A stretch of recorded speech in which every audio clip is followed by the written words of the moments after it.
This is a tale of the recent past. A tale of a time when she was still human. A tale of how flowers were born into the world. You're going to grow up big and strong. A woman murmurs these words to the organic matter growing inside the incubator. She operates the console with a practiced hand. Holographic panels float in the air before her, displaying detailed information on the status of the matter in the incubator. The data is diverse, covering everything from humidity and temperature to the concentration of oxygen, elemental makeup of the soil, and even thermal conductivity. Each number is one piece of a delicate dance. If one fails, the others will follow. It is difficult work, but the woman feels pride at her success thus far. Once, thousands of years in the past, Earth contained what was known as nature. Uncountable plants and animals flourished in ecosystems across the mountains and oceans, and they did so alongside humans. But due to human expansion and ecological pollution, as well as disasters and climate change wrought by nature itself, the ecology was weakened, and life began to sputter out. Now, the nature that once sparked plants and animals across the entire planet has been entirely lost.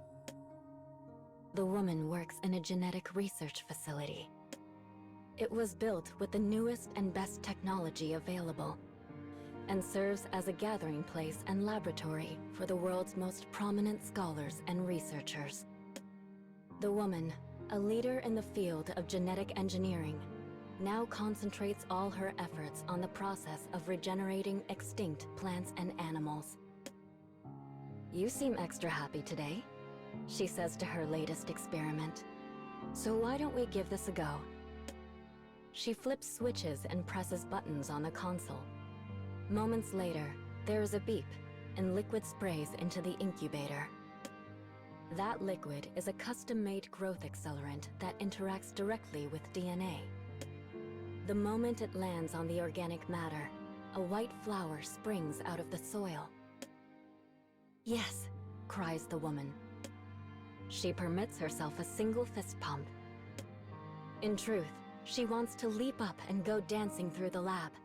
But the fact she is under constant surveillance takes much of the fun out of such spontaneous celebrations. Not to mention her embarrassing incident of long ago. "Brought another one back, did you?" The speaker is a large, muscular man in a lab coat. Though his physique is more appropriate for a soldier, he is actually a talented scientist in his own right.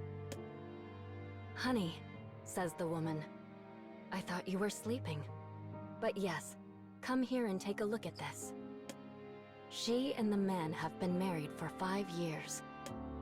They met in this very facility. "It's pretty," murmurs the man as he bends down to get a better look at the incubator. "What's it called?" "I don't know. But according to the literature, they say finding one will grant your greatest wish." Though the woman would be embarrassed to admit as much, this story is the reason she chose to bring the flower back. For she has a wish she desires above all else. A wish to see the world filled with green once more. As she stares at the flower growing in the rich soil, she whispers her wish, hoping that it might hear. This world knows nothing but heartache and loss, and she wants to give it something good. It's the reason she studied genetic engineering in the first place. And though it has been a journey of fits and starts, her plans are finally bearing fruit. Suddenly, her thoughts are interrupted by the strident howl of an alarm, followed by a red light in the incubator. The two look inside and see the flower rapidly shriveling. "No," says the woman. "No, why is this happening?" She frantically rechecks the information on the panels. The numbers that represent the flower's nutrients are all swiftly decreasing. Hang on. I'm going to raise the values. She pumps additional nutrients into the incubator, twice the normal amount. Liquid gushes out, adjusting the concentration of oxygen and the nutrients within the soil. But the flower continues to fade, its petals falling noiselessly onto the dirt below. Her husband looks at some of the numbers and furrows his brow. Strange. This flower is using far more energy than normal. It's a calm observation, one made from the experience of seeing countless flora wither away in his own experiments. But the woman is in no mood to hear it. I can't let it die, she thinks. Not now. If it dies, my wish dies with it. She doubles down and focuses on the console. More liquid enters the incubator's glowing red interior. Come on, she says through clenched teeth. Come on. I'm not giving up on you now. Finally, the dripping flower begins to grow again, its fallen petals regenerating before their eyes. But it does not stop. A moment later, the flower smashes out of the incubator, sending tendrils and roots coiling across the floor. It almost seems to be searching for something. And it shows no signs of stopping.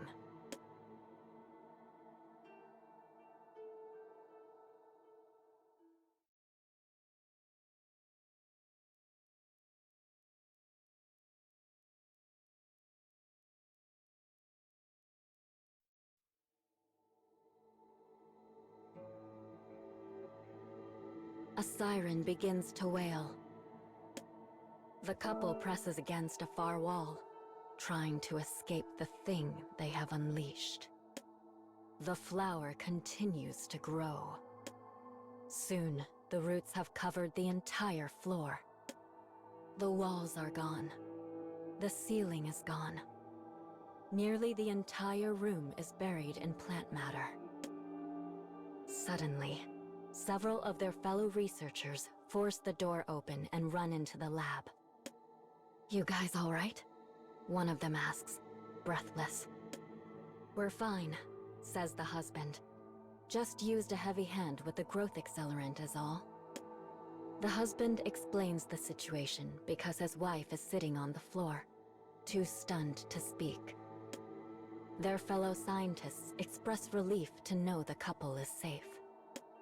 I'm sorry, whispers the woman. God, I'm so sorry. Her husband helps her to her feet and embraces her. It's all right. I'm just glad you weren't hurt. His warmth melts away the tension in her heart. Hey, did you guys see this? It's really interesting. One of their co-workers is tapping the side of the flower's stem.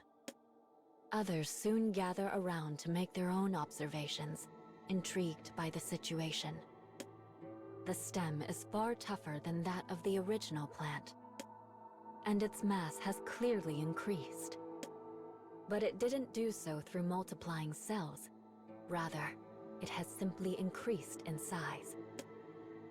Hang on, what's this? One scientist is staring at the petals. Guys, look. I think there's something in here. Wait, it could be dangerous, says the woman. No, it's okay. I'm just going to... Wait, my arm. It's got my arm. The man's voice begins to grow panicked. He's clearly not joking. Suddenly, he lets out a horrifying wail. The other researchers attempt to pry the petals open, but they are hard as stone and won't so much as budge.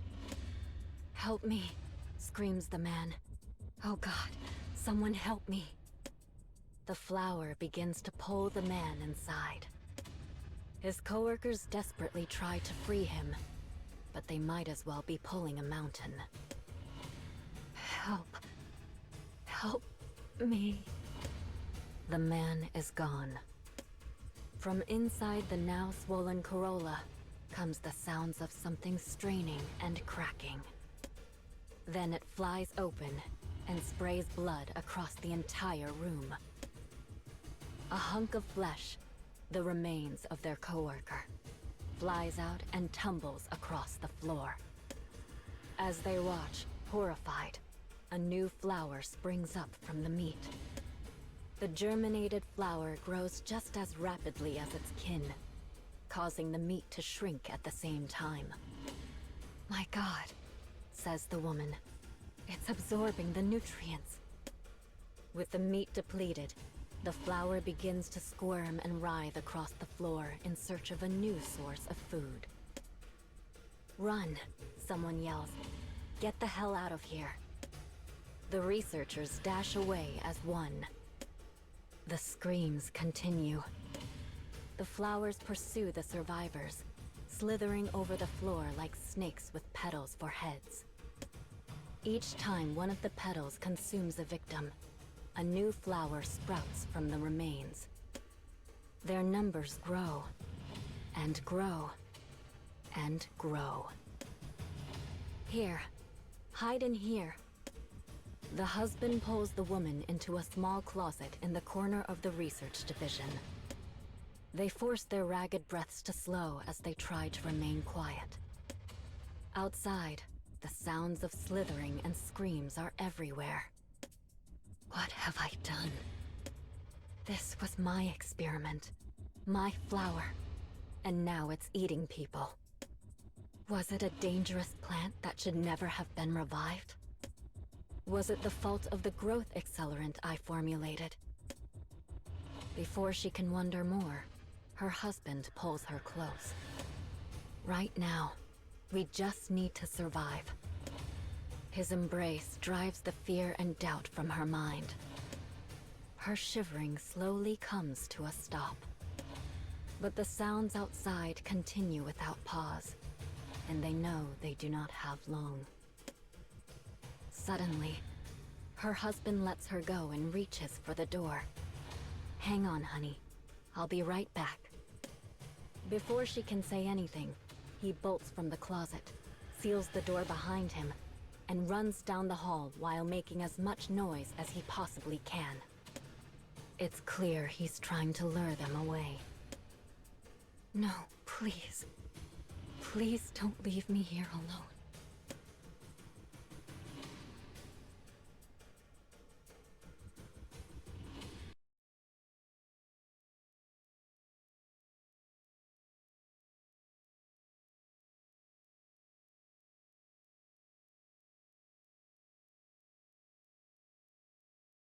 Time passes. She has no idea how much. Eventually, the slithers and screams die off, leaving the facility enrobed in an unnatural silence. She attempts to leave the closet, but the door is locked. The woman feels her body growing cold, perhaps due to fear and guilt. All she can do is wait and pray for her husband to return. Ironically, they had met in this very closet. Her arms had been piled with equipment that day, and she was unable to work the knob. Suddenly, her gallant knight swooped in and opened the door for her. "Maybe leave a few things behind next time, you dope," he said with a chuckle. Oh, she had been mad. More than mad. Furious.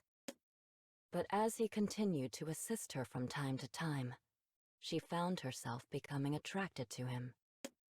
She had a tendency to get lost in her research, sometimes even forgetting to sleep and eat. But he was always there to support her. Suddenly, a faint voice snaps her back to reality. "There? Is anyone there?" The woman leaps to her feet and starts pounding on the door. "Here," she cries. "I'm in here." Footsteps pound into place outside the closet. She hears radio calls, breathing, muttered commands. "We're going to cut through the door. Stand back." A glowing red dot appears in the center of the door, sending up smoke. Soon, the high-temperature cutter begins slicing a hole in the steel. When it is halfway done, she peeks through the opening and beholds a horrible sight. The walls, floors, and ceiling of the facility have had furrows gouged into them by the snaking movements of the flowers. And within each furrow is tightly packed meat that oozes fresh blood. Bodies that weren't absorbed had been ground into paste by the sheer bulk of the flowers. The woman can't even tell who they used to be. But when the smell hits her, she turns aside and vomits. "You all right, ma'am?" The voice comes from a soldier looking at her through the hole in the door. He's covered head to toe in thick black armor and holds an imposing beam rifle in his hand. He looks to be ready for war. The woman nods, wipes her mouth with a shaking hand, and crawls out through the hole. The smell is worse out here. Much worse. And it brings everything rushing back. The screams of pain, the snapping of bones, the delight of the flowers as they ate. She can hear and see it all over again. She turns to the side and vomits once more, but all that comes out is a stream of yellow bile. Her body has nothing left to give. "Were there any other survivors?" asks the woman, hoping against hope for a miracle. The soldiers just shake their heads. The hues of despair grow darker. But she cannot stay here. Not when he might be alive. Not when he might need her help. "I'm coming with you," she says. "I need to find my husband. Oh, and I know every inch of this facility, so I can guide you wherever you need to go." After a brief conference, the soldiers bring her along. Eventually, they arrive at the most heavily damaged area. This is Research Block 21, the location of the woman's lab. It's as if someone redecorated the room to look like a version of hell. Everything, from the floors to the ceiling, is painted red. Blood from the birth of a flower. How many of her coworkers had been consumed? How many had she killed? The guilt chills her to the bone. Suddenly, a deep bellow rumbles out. Something is coming their way. Something massive. "In positions, now!" The soldiers raise rifles to shoulders as the enemy approaches. It's a flower. One far bigger than any they've seen before. It is the most horrible sight imaginable. The petals are imprinted with the faces of victims. Not one face or two, but dozens. But the military captain pays this no mind. "All units, fire." The world dissolves into a hail of gunfire. The flower begins to scream. My God, it sounds human. Could it really have evolved human traits so quickly? Above the crackle and roar of the firefight, the woman hears a most familiar voice. And when she looks at the flower again, she sees the face of her love. "Stop! Don't shoot him!" She rushes for a nearby soldier, but he pays her no mind. Her pleas go unheard. Her actions are meaningless. Her husband is gone. Knowing this, she breaks down into sobs. "This is my fault. It's all my fault. I'm sorry. I'm sorry. I'm sorry." When the fighting stops, the flower lies unmoving on the ground. The woman cradles her dead husband and continues to apologize.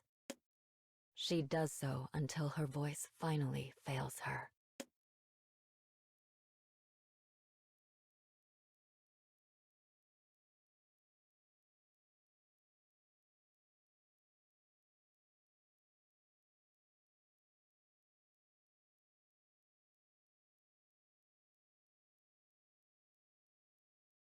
Months go by.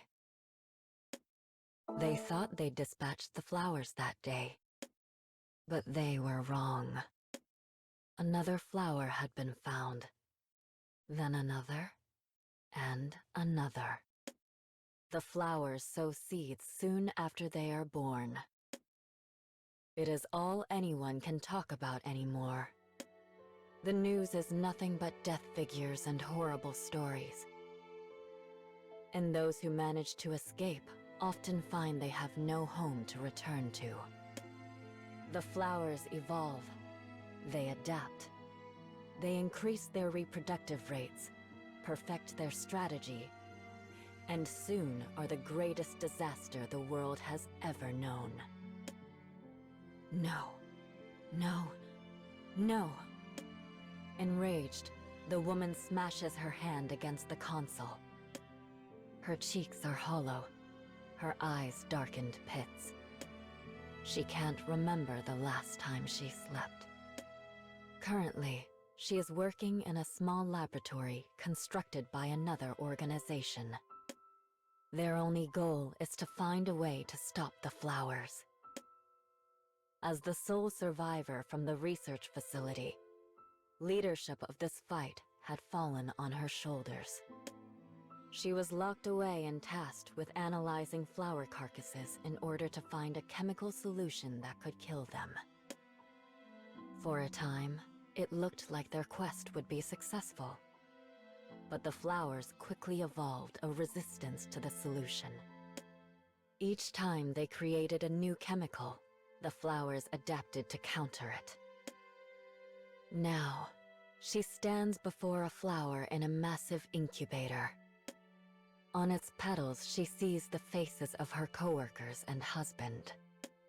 Her mind has whirled with thoughts since that day. Were they things she should not wish for? Did they go against nature? Was all of this technology too powerful for humans?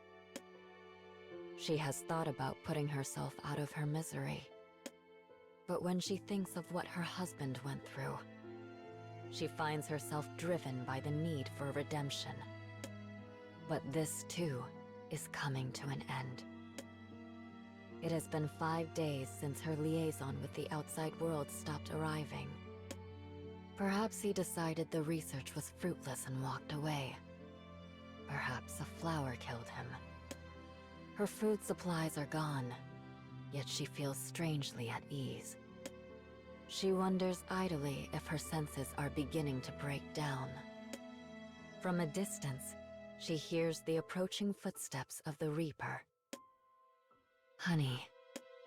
Her husband floats in the incubator, fully merged with the flower. If she was just doing this to die a failure in the end, it would have been better to become part of the petals with him. But I know you wouldn't give up. She stands up once more, fighting off the despair in her heart. And then, an idea. She fiddles with the console, a faint smile on her face. Perhaps it is folly. Or perhaps it is the only way they will ever be able to kill the flowers. Days pass. The liaison never arrives. The woman is skin and bones, barely able to move.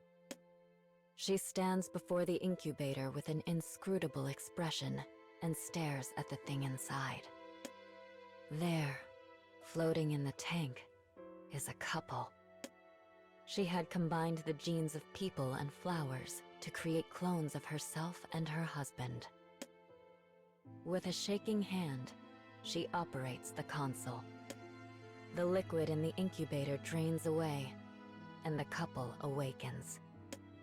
Your name is F66x. Your name is 063Y. Together, you will eliminate the flowers from this world. The couple nods silently. No matter how many times they might be stricken with despair, no matter how many times they meet a cruel end, they will be reborn again and throw themselves into battle with the hated flowers anew. That is how they will achieve victory, and how the woman will gain her redemption. And so, she gives her cloned self its first order. Kill me. The clone nods silently and wraps its hands around her neck. As fingers tighten, consciousness slips away. Yet the woman wears an expression of utter peace. Decades pass. The flowers can infinitely reproduce. The clones can infinitely reproduce. Their war rages on to this day. And in the midst of this never-ending battle, nature begins to take root within the empty cities.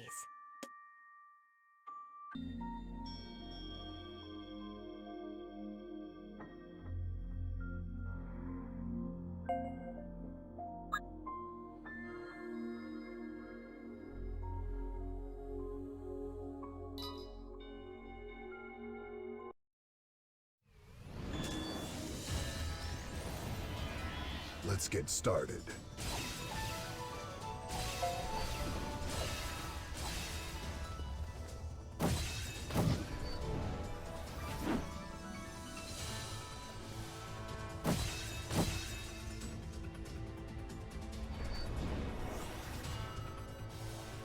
Move.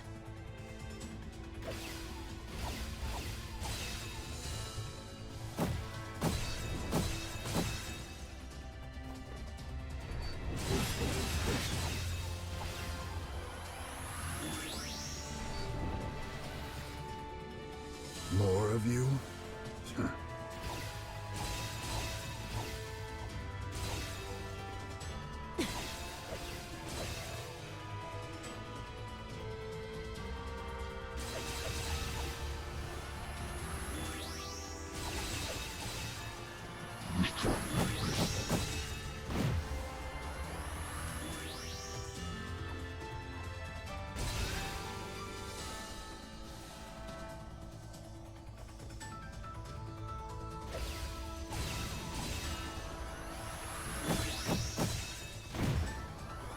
Help me out here.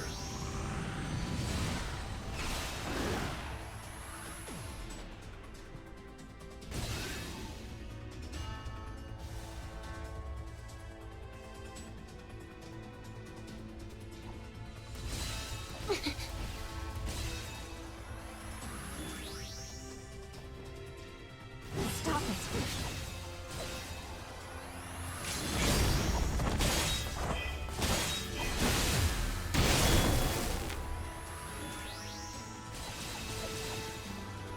That should help.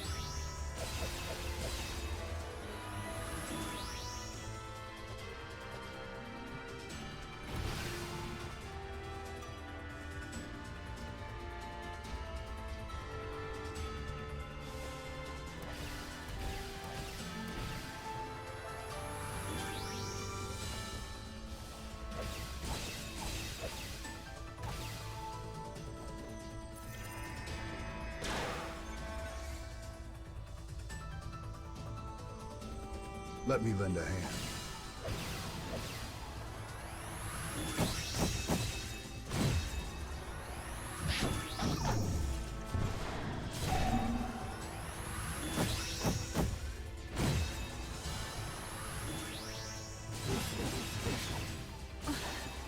Wait.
You're the only thing that kept me going through all this, and I'll do anything to keep you safe. So don't die before I do, all right? I don't want to be alone. We all live under someone else's command. Our bodies and emotions are not free. So what if my memories of my son are... No, that's impossible. I remember him. His eyes, his smile. I remember. I hate the flowers that took our boy away. I hate myself for not being able to save him. There's no future for me now. No happiness. All I can do is kill and kill and kill until I follow him into oblivion.